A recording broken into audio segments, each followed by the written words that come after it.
Well, you're at the social event of the year, whether that be the company party or your best friend's wedding, and your partner starts behaving badly. What do you do? Relationship expert Dr. Julie Rosenzweig is here with some help. It's nice to see you again.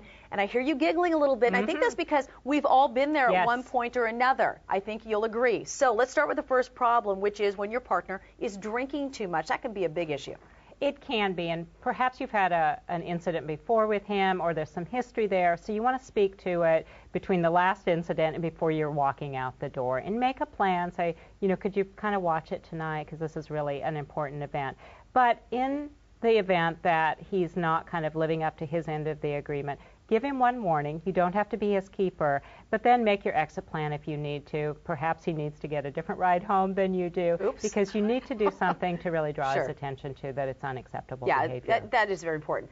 What do you do if your partner is flirting too much? Yes, and sometimes that first one and this one go together. Right. But there are men that just are only comfortable flirting with women. They don't really know how to engage them socially in any other way. So maybe nervousness will absolutely. prompt that? Okay. And I think if that's your partner's kind of behavior, or if he's really doing that uncomfortable kind of flirting. If you see it happening, just go over, put your arm around his arm, start talking to him and the woman that he's talking to, and then just kind of pull him aside, kind of get him away from that situation, ask him to pay a little bit more attention to you. So kind of keep it low-key, and again, if you need to deal with it later, deal with it later. But sometimes he's just nervous, and it's the only way he knows how to talk to other women. Okay, but perhaps he didn't listen to you and didn't leave in a subtle manner, and you want to leave and he doesn't, or perhaps you want to stay. Either way, what do you do when one of you wants to stay, one of you wants to go? Right, and I just watched this happen at a social event. It was very awkward and kind of painful to watch. She wanted to stay, he wanted to leave.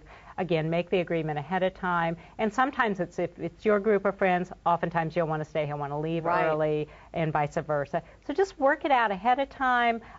If it's a large gathering, there's no rule that says you can't leave at separate times. Everyone's comfortable with that. But if it's a small dinner party, you really have to have that agreement ahead of time. But the best thing is prevention. Work it out ahead of time. Take turns on who gets to make the final say in that. Yeah, do it at that small dinner party, and it'll be very awkward. Then there's a lot to talk about. So what if you go to a social function, perhaps it's with your company or your friends, and he's isolating himself? How do you deal with that? That is hard. And when you're uncomfortable. And sometimes guys are real accessible on a one-to-one. He's very sociable, he's very engaging, and you take him to a party and he just freezes up. Yeah. He might be painfully shy, he might have some social anxiety, and also you might have something to do with it. If you become a social butterfly, he really loses connection with you.